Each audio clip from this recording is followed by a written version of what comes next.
artistas e dos arquitetos se amplia e deixa de ser exclusivamente relacionada às obras para igrejas e moradia dos nobres. As cidades em formação precisam de edifícios públicos para administração, universidades, sedes de associações de ofício, obras de infraestrutura, como pontes, pórticos, universidades, etc. As próprias guildas passam a acumular uma riqueza que lhes permite contratar esses artistas e até interferir e ter poder na vida política das cidades. As imagens, pinturas, afrescos, esculturas, etc., não servem mais apenas para ilustrar temáticas religiosas e comunicar a história sagrada, mas começam a retratar a vida real, com os personagens comuns, em cenários verídicos, e não mais no fundo dourado, usado no período anterior. Aos poucos, a imagem passa a ser mais valorizada que o texto, que a escrita. Muito útil, já que a quantidade de analfabetos era muito maior que a de eruditos. Segundo o filósofo Hans Belting, acaba a era da devoção e começa a era da arte. A arte deixa de simbolizar e passa a significar. Com a descoberta da perspectiva, linha do horizonte e pontos de fuga, criam-se condições para a representação das paisagens, que agora não só servem para compor cenários atrás dos personagens, como também são representadas como tema principal dos quadros. Os retratos, que também não existiam na Idade Média, quando a tradição religiosa só permitia a representação em corpo inteiro, agora são possíveis. Então tá, aí vamos em frente.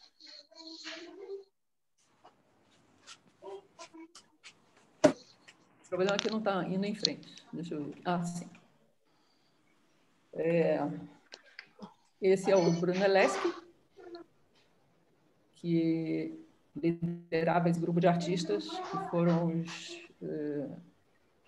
os iniciadores, vamos dizer, desse movimento da Renascença.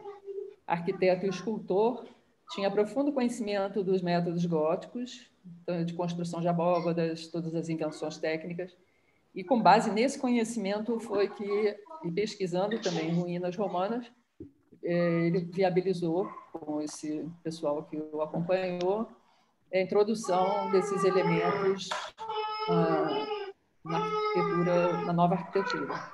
E por mais de 500 anos, arquitetos da Europa e das Américas seguiriam suas pegadas. Deve-se a ele ainda a descoberta que revolucionaria as artes, a perspectiva linear. Agora, esse aí é o Masaccio, que foi um dos primeiros pintores italianos a usar as novas regras da perspectiva, representando com dramaticidade figuras pesadas e maciças, como se fossem estátuas, ao invés da graça delicada e aspecto fluido das figuras do gótico internacional. Ele morreu bem novinho.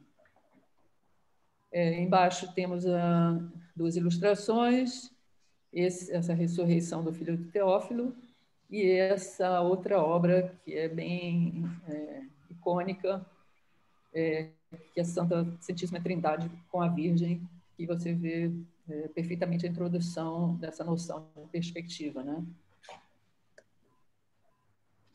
Aí temos o Donatello, que era o maior escultor desse grupo, do Brunelleschi, e estudou com afinco toda essa tradição, também a natureza e aspectos científicos.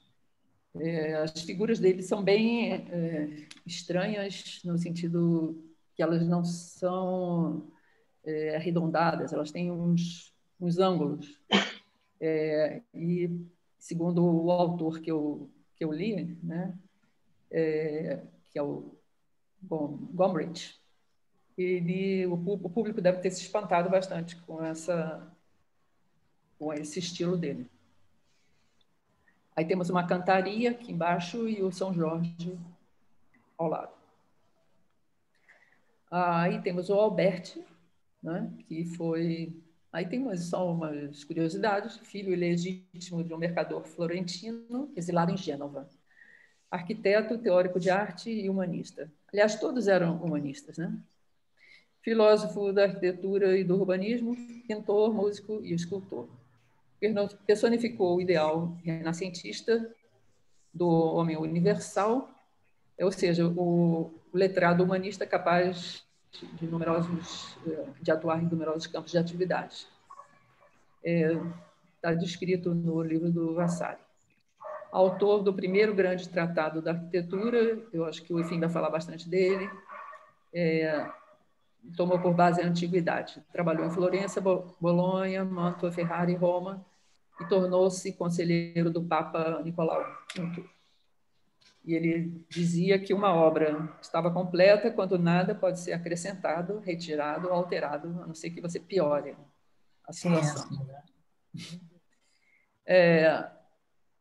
Embaixo temos a fachada, ele fez só a fachada, por isso que eu coloquei aí, dessa Basílica de Santa Andrea em Mantua e do Palácio Rucellai.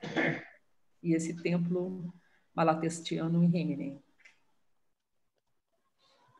Agora temos o Ghiberti, que foi um dos maiores mestres florentinos, escultor e fundidor, formou-se na oficina de Orives, do Bartolo de Michele, e também trabalhou como Pesaro, como pintor de Sigismondo Malatesta.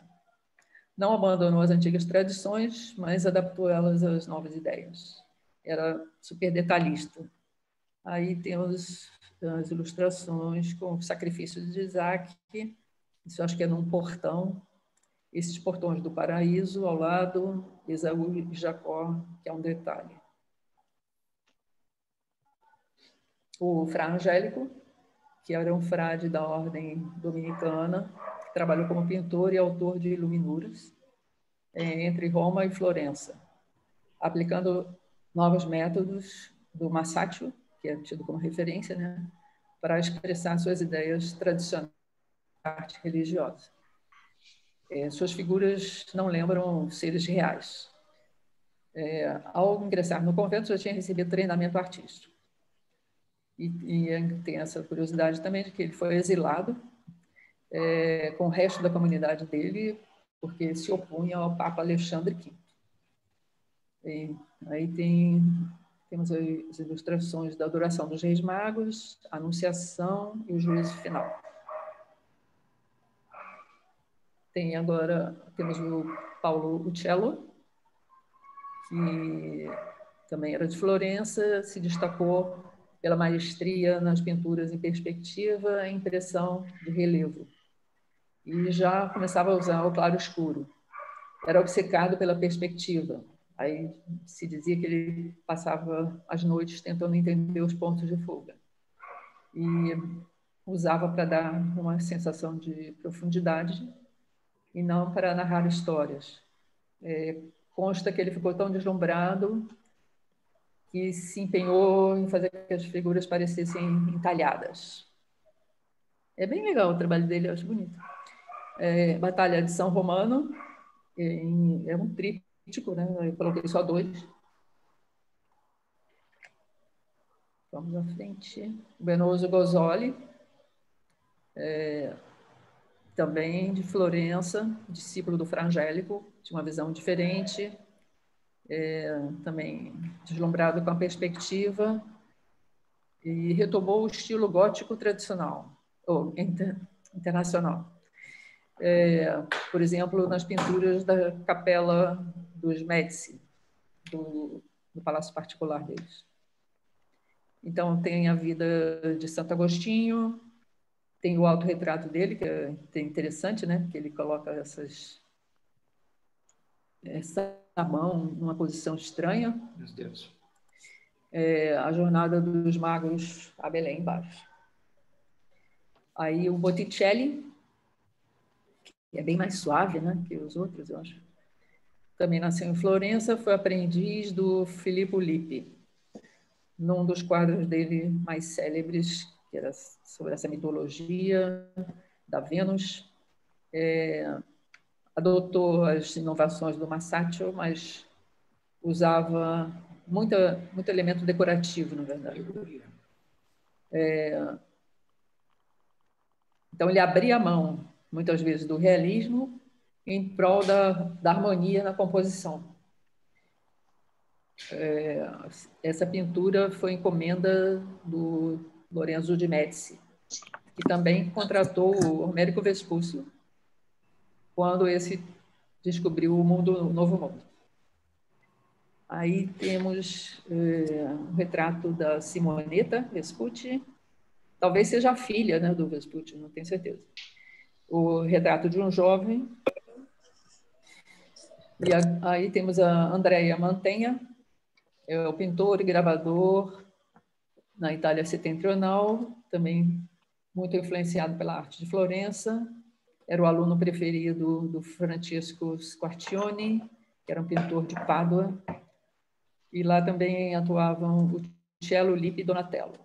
É autor de um projeto que foi feito para a cidade universitária de Pádua e outros trabalhos em Mantua. Ele adotou o drapeado greco-romano nas roupas, que primeiramente ele desenhava nuas, né, as figuras. Usava um ponto de vista chamado olho do verme. Na verdade, eu não pude pesquisar exatamente o que era isso, mas prometo que vou pesquisar. Que alargava e ampliava a cena. Era também um ótimo gravador, mas essa parte da obra dele, das gravuras, não está muito documentada. Aí temos a pintura do Santiago a caminho da sua execução, esse é a ilha de Cártura, e Judite com a cabeça do Holofernes. Aí vem o Piero della Francesca, que é considerado o maior herdeiro do Masaccio, trabalhou no sul de Florença, em Arezzo e Urbino. Foi muito inovador no uso da tinta óleo, né? Em tela, e todas essas novidades que o Renascimento trouxe. Dedicou os últimos anos da vida dele escrevendo tratados sobre matemática e perspectiva. Como ilustração, temos à esquerda o Pandolfo Malatesta e aqui à direita o Sonho de Constantino, que já traz muito o uso do claro-escuro, né? Você vê que essa primeira figura, aqui à esquerda, que está segurando uma lança, ele está bem no escuro, e do lado direito também, né? Aí isso cria uma sensação de planos diferentes.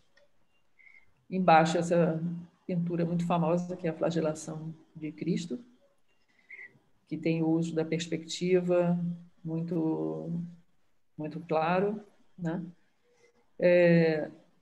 E o retrato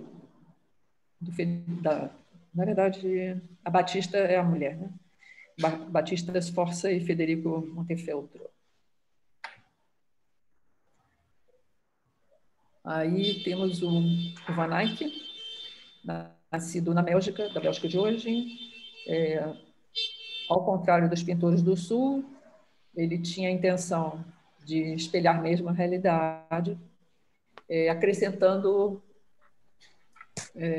muitos detalhes nas telas, né? Era essa maneira dele se adequar às novas conquistas do Renascimento.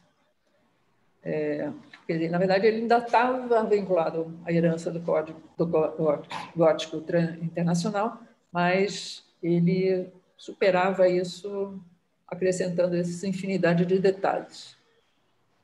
Falam que ele inventou a pintura a óleo, mas falam isso a respeito de outros e falam até que já existia pintura a óleo na Idade Média, com tintas preparadas a partir de pigmentos tirados de plantas e minérios. Os seus retratos pareciam fotografias, mas ele não chegou a adotar a perspectiva, isso que eu estava falando. Então, temos o noivado dos Amalfini em cima, São Jerônimo e seu estudo embaixo, o retrato de Margareta Van Eyck, que deve ser a mulher dele, o homem no... Isso aqui eu coloquei em inglês porque eu não soube traduzir como seria, que não é o homem com seu... Chale azul. Seu chale azul. E o retrato de um homem aqui ao lado. E agora temos Robert Campin, que nasceu na Bélgica atual, considerado o primeiro grande pintor flamengo, tinha um imenso poder de observação da realidade. E liderou, junto com os irmãos Van Eyck, a escola holandesa.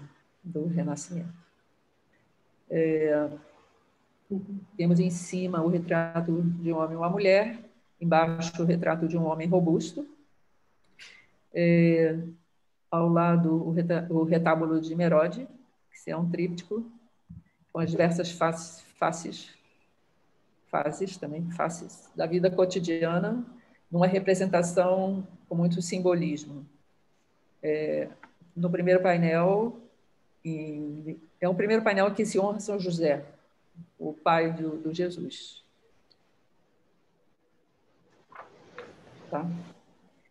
Vamos à frente. Aí é o Rogier van der Velde, que não se sabe muito sobre ele, exceto que tinha um grande renome e viveu na parte sul dos Países Baixos, especialmente na corte do Duque de Borgonha. Foi aluno do Roberto Campin, que eu mostrei antes, contemporâneo do Van Eyck. Trabalhou também em Bruxelas, Roma e Ferrara. Transpôs os ideais da arte gótica para o novo estilo realista. Veja que esse pessoal dos Países Baixos e do norte da Europa, eles não deram a mesma aproximação com os ideais do Renascimento que os italianos tiveram. Né? Eles, em muitos casos, adequaram a arte que eles já faziam, que já se fazia no período gótico, e faziam interferências com uma colocação de novos detalhes. Essa era a maneira deles se aproximarem da realidade, não através da perspectiva. Então, em cima tem o retrato do Francesco d'Este, embaixo o retábulo, a descida da cruz, retrato de uma jovem mulher e retrato da Isabel, de Portugal.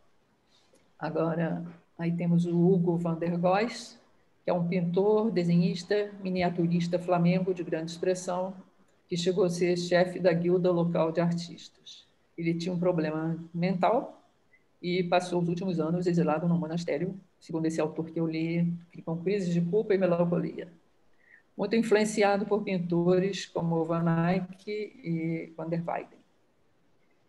Em cima, o autorretrato dele, embaixo, a morte da Virgem, São Lucas retratando a Virgem, e o tríptico de Portinari, esse aqui é um detalhe, né, parte.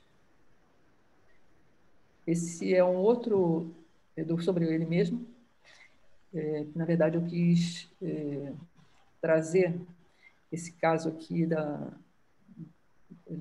dessa obra que foi alterada. Na verdade, é uma obra dele que foi alterada durante o século XVIII. Inclusive, mudaram o título, né? Passou a ser o casamento do Henrique VII com Elizabeth de York. Essa alteração foi descoberta só no século XX, quando foi removida a camada da pintura da parte central do quadro. E deu para ver o esboço das figuras originais. Não sei se vocês estão conseguindo ver aí. Era a Virgem e o Filho com São Tomás, João Batista, Jerome e Luís. E depois virou isso que está aqui ao lado, né, que eles introduziram essa perspectiva aqui, do palácio. E virou o casamento do Henrique VII com Elizabeth de York. Aqui tem duas outras pinturas dele, da Elizabeth e do Henrique VII, para vocês verem como é que eles eram. Não? Konrad Witz é um pintor suíço da Basileia, um dos representantes do chamado gótico tardio. Sua pintura para o retábulo de Genebra é considerado o mais antigo retrato fiel de uma paisagem na história da arte europeia, que se baseou em observação das características topográficas reais. Em cima, o encontro de Joana? É porque tem uma coisa em cima.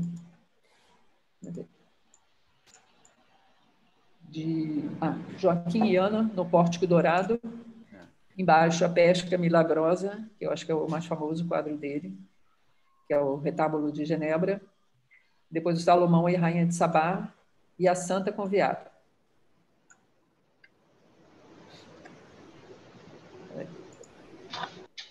Klaus Schluter, É um escultor e arquiteto nascido em Dijon, da escola franco-flamenga. Desenvolveu um estilo naturalista, criando em suas obras impactante ilusão de realidade com aspecto dramático. Foi o escultor principal da corte de Filipe II, duque de Borgonha. Ele tinha um sobrinho que era assistente dele, que depois que ele morreu, o sobrinho prosseguiu a obra. Então, em cima tem a fonte de Moisés, ou a fonte da vida, que fica no mosteiro Chartreuse de Champmont, em Dijon. Embaixo, 3 enlutados para o túmulo de Philippe de Bold, que foi feito com ele e o sobrinho. E o detalhe do Moisés, que eu fiquei curiosa de saber por que eles representavam Moisés com esse chifre, né? E alguns historiadores atribuem isso a uma interpretação equivocada de um trecho da Bíblia. E diz que era comum essa representação entre os artistas da época. Michelangelo também fez isso com a estátua de Moisés. Perfeito. Exatamente.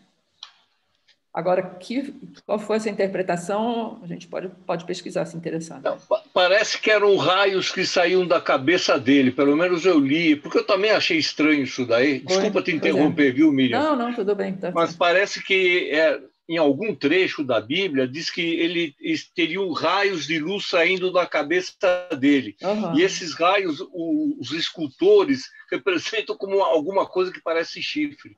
É estranho, né? Mas eu não sei exatamente que interpretação foi essa do texto, né? Isso aí eu não sei. Não, também não sei. Eu cheguei a procurar, mas acho que, não sei, me passou agora, eu já não me lembro mais. Então, agora, o Stefan Lochner é um pintor alemão no final do gótico, trabalhou em Colônia. Um dos mestres do estilo suave, foi uma espécie de frangélico dessa parte da Europa. Aí dizem que ele morreu na peste negra. A adoração dos pastores, em cima, embaixo, a Virgem no caramanchão de rosas, eu acho que é a mais famosa tela dele, e o martírio dos apóstolos. Agora é o Weitstoss, que junto com Adam Kraft e Peter Vischer foi um dos mais importantes escultores do gótico tardio na Alemanha. Viveu uma parte da vida em Nuremberg. Em cima tem ele, não sei se é autorretrato ou não, o altar da igreja de Nossa Senhora de Cracóvia embaixo, o altar-mor da Santa Maria de Jerome e uma esculturinha, né, de Rafael e o jovem Tobias. Martin Schongauer, gravador e pintor alemão, ainda filiado à tradição gótica, foi o mais célebre gravurista antes de Dürer, tendo vivido na atual Alsácia. Abriu em Colmar uma escola de gravura e nela ele formou alguns dos maiores mestres da geração que se seguiu, Van Weyer, já tinha mostrado, né? E um grande grupo de artistas de Nuremberg. Suas gravuras, a maioria com temas religiosos e algumas cômicas, misturava elementos de iluminuras da Europa. Aí embaixo temos 2 representações de Madonna com a criança. Temos a série A Paixão, quer dizer, isso é uma das representações da série, e Natividade ao lado. Dá para ver que nessa série da Paixão de Cristo tem um elemento cômico, né? Dá para ver pelo desenho. Então, depois é o Jean Fouquet, que é o maior expoente da pintura francesa do século XV, mestre na criação de painéis e iluminuras, formado na tradição francesa do gótico internacional, desenvolveu um novo estilo, integrando as fortes tonalidades cromáticas do gótico com a perspectiva e volumes italianos, que ele fez um mix, né?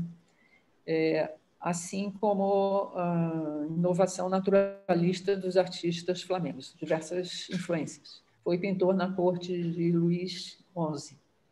O autorretrato dele em cima.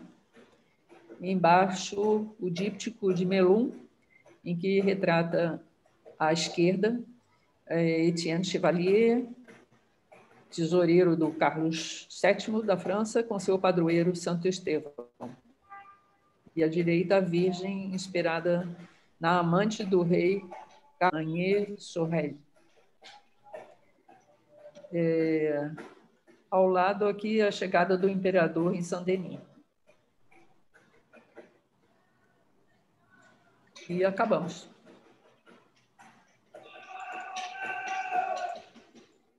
Estão ouvindo aqui a manifestação?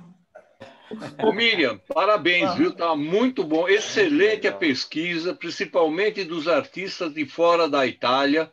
Realmente, porque a ideia era essa, né? Dar uma luz. Foi muito bonita. Realmente Legal. Um negócio muito interessante, viu? Parabéns. Legal. Depois o Wagner manda para você em PDF para poder olhar com mais calma, né? Tá. Legal. Ô, Miriam, eu só uma coisa, eu não... Não é que eu discordo, eu não entendi direito. Você citou, mas eu não vi a fonte. Você disse que o Donatello, que foi um escultor italiano, ele esculpia com angularidades ou coisa assim. Você usou um termo aí que eu não me lembro exatamente, mas queria dizer que o negócio não era bem arredondado. Depois eu gostaria de saber aonde você pegou esse dado, porque existe uma escultura feita em bronze, na magnífica cidade de Pádua, onde ele retrata, o Donatello retrata um condottiere chamado Gattamelata. E essa escultura é muito parecida com a escultura de Marco Aurélio, de Roma. E ela é bem arredondada, realmente não observei esses detalhes. Tá, esse autor foi o Gombrich. Não sei se você conhece. Eu não conheço. Não. Eu vou pesquisar. Um dos historiadores de arte mais conhecidos, né? Ao lado do mundo. Se puder colocar, se puder colocar a bibliografia, enfim, o livro e o autor, seria legal. Não, mas ela não consta na tua apresentação? Acho que sim, é que eu não consegui acompanhar. O quê? A ilustração para se ver? É.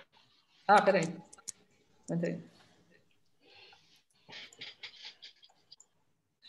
Enquanto você procura aí, eu só queria fazer uma observação quanto ao Américo Vespucci. O Américo Vespucci, ele trabalhava para a Casa dos Médicis, ele era representante da Casa dos Médicis, além depois de ter sido navegador, ele era representante dessa casa lá na Espanha. E foi assim que ele conseguiu depois navegar. Pois é. Vocês estão vendo? Vocês estão vendo a tela do Donatello aí? Não. Ah, então, porque tem que fazer de novo aquela... Ô, Wagner, deixa de pedir coisa difícil, cara. Fala. O meeting start share.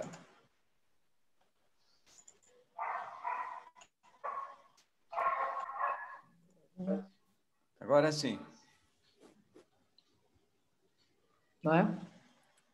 Tá. É isso? Aí, ó. Você queria observar o quê? Não, eu me referia a uma outra figura, uma outra estátua feita por ele em bronze, que era a estátua do Gattamelata, né? Mas eu não mostrei isso não, né? Eu não conhecia. Como? Eu não mostrei não, né? Não mostrou. Não, talvez na próxima vez a gente coloque aí, porque eu achei interessante. É uma escultura equestre. Existe um condottiere, cujo apelido dele era Gattamelata, que não sei o que significa, e ele está em cima de um cavalo. E é uma escultura muito parecida com a escultura de Marco Aurélio, muito antiga lá de Roma, só que a do Marco Aurélio era em mármore. Da época de Roma, né? Entendi. Tá. Era em mármore de Marco Aurélio? Não era em bronze? Não. Eu acho que era bronze. Eu acho que é bronze também. Porque eu acho que sim. Os romanos, normalmente, as esculturas eram em bronze, eram fundidas. Né? Pode ser, não tenho certeza. Tá.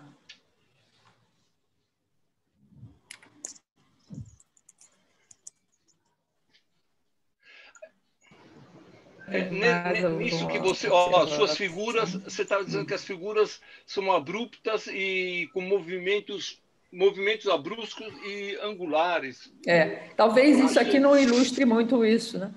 Exatamente. Posso tentar ver. O pouco que eu conheço do Donatello, eu realmente não achei isso aí, viu?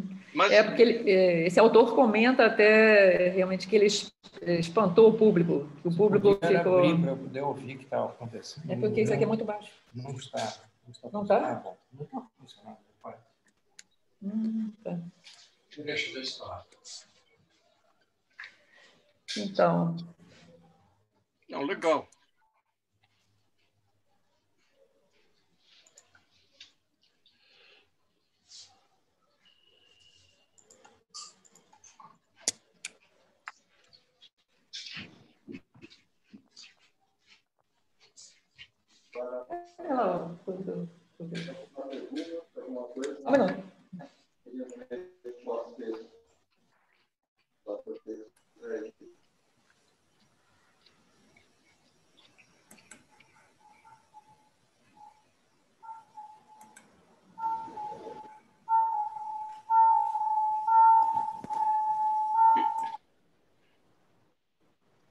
Eu não sei, bom, a Miriam não está aí, mas Você olhou ali? Está entrando? Não está entrando. Não, só um comentário, né? O Piero della Francesca, ele era um pintor. A Miriam apresentou aí algumas obras do Piero della Francesca. Uma coisa que eu acho interessante desse pintor é que ele tinha mania, pelo menos a pouca coisa que eu conheço dele, realmente conheço pouco, mas ele pintava muito os personagens dele de perfil. De quem você está falando? Desculpa que eu dei uma saidinha. Eu estou falando do Piero della Francesca. É mesmo. Você reparou que tem muitos dos personagens dele, não vou dizer que a maioria, mas muitos deles estão pintados de perfil. De perfil. É interessante. Será que ele tem alguma influência egípcia? Não, eu não sei. Não sei.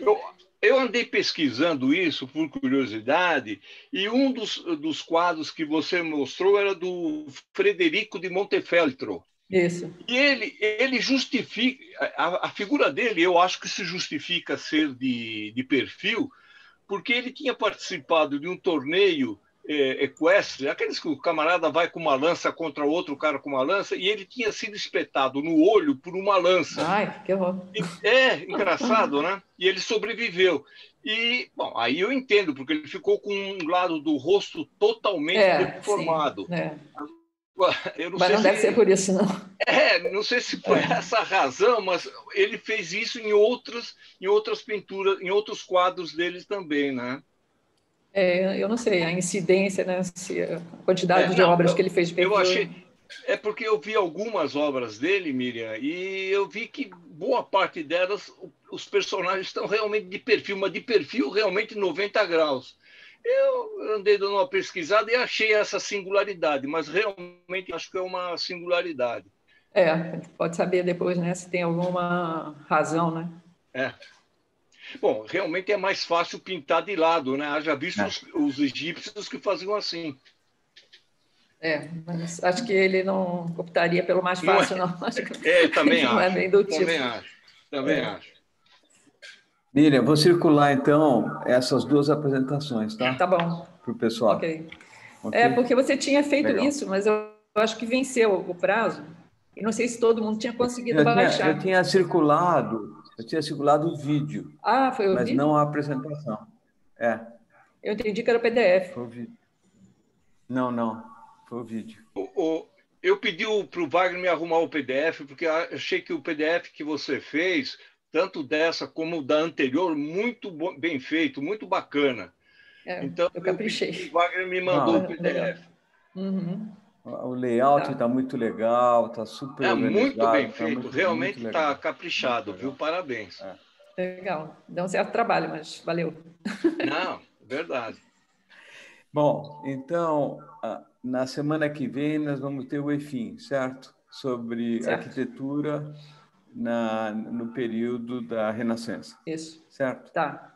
E depois a gente resolve, né? Se vai fazer, se vai... E a gente, na semana que vem, a gente resolve se vamos entrar com essa fora, como era cada 3, uma fora, se a gente vai fazer isso já depois da semana seguinte, e daí a gente retoma. Eu tinha ideia de Renascimento mostrar no os século trabalhos XVI. da... Eu sempre esqueço o nome. Não é? Pessoalmente, Uma colega nossa aí. Pessoalmente, eu acho que é mais interessante terminar isso daí, porque aí dá uma sequência, quer dizer, não interrompe. Pelo menos essa é a minha opinião. Não faz mal, né? Que a gente, ao invés de 3, faça 4. A partir daí, Tá certo, 4, 5. a gente vai na sequência, Não, tá mas bom. eu acho melhor terminar o assunto. legal. Eu acho mais interessante. Tá bom. Ok. Bom, temos mais alguma coisa? Acho que a gente podia encerrar, né? Tem algum comentário mais? Eu só quero dar os parabéns para a Miriam. Obrigada. Não, muito legal. Legal. Ficou ótimo. Legal. Tá muito bom mesmo. Parabéns. Fantástico. Uma pesquisa bacana, ficou realmente muito legal, né? Ótimo. Obrigada. Eu tentei, por exemplo, fazer, quer dizer, no primeiro, né, no primeiro slide, na primeira apresentação, tentar entender os processos, para não ficar, né, e mais esse artista, e mais esse, né, e a gente não conseguindo alinhavar. Né? Então, claro que cada historiador vai ter uma maneira de dar um sentido para isso, né? Não, ficou legal. Miriam, etc. Eu ia pedir um favor. Gostei muito desse Gomberg. Muito bom, Miriam. Viu? Você fez uma introdução no começo, né? Se você tiver ela escrita, passa para o Wagner também distribuir para a gente. Tá. Acho que é bacana. Tá legal. Eu tenho, vou mandar. Tá. Isso eu fiz hoje, correndo. Tá. Não, mas ficou legal. Ficou um resumo bacana. Não, legal. Muito legal mesmo. Tá bom. Ficou bom. Parabéns, Miriam. Ficou muito bom. Obrigado. Obrigada. Parabéns, Miriam. Obrigada. Legal, gente. Obrigada. Então, ficamos por aqui. Obrigado, Roberto. Tchau. Alô. Abraço, Tchau. até segunda que vem. Tchau. Até. E o Palmeiras, antes que eu me esqueça. Obrigado, Wagner. Tchau. Tchau. Obrigado. Tchau.